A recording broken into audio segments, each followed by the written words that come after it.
Hey guys, James here. Just wanted to drop by to give you a few tips to help you up your online banking game. That's right, even banking's become competitive among us. But you know what? The whole goal of this is just to teach you a few tips and tricks so that you spend less time on online banking and more time doing the things you really want to do.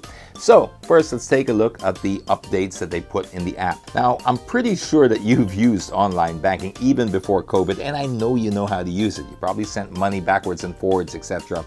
But are you getting the most out of it? That's the whole point of this particular vlog, is to be able to show you some of the updates that I discovered that were just pretty mind-blowing.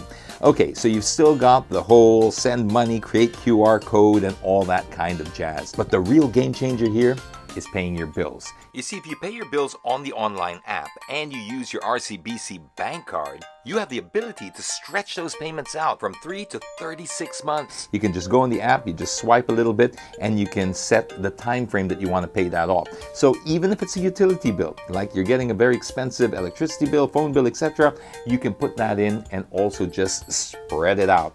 You can get up to 3 months of interest-free, and for a very minimal fee, you can go up to 36 months where you break down the payments. And every time you spend and pay on this app, it all goes into the spend analyzer. I love this feature because with the spend analyzer, you can get to see just a snapshot of your expenses, so you can see that you're spending money on everyone else except yourself, at least in my case. It's still got the same favorite features that people love about the RCBC mobile banking app, because you can also do things like deposit a check, check your balances, and you can even split bills on this thing. So I suggest you download it if you haven't already done so. Play around with it and see how you can get the most out of your online banking experience. So, this is James. I'll drop by again another time when there's another update. Till then, stay safe and spend wisely.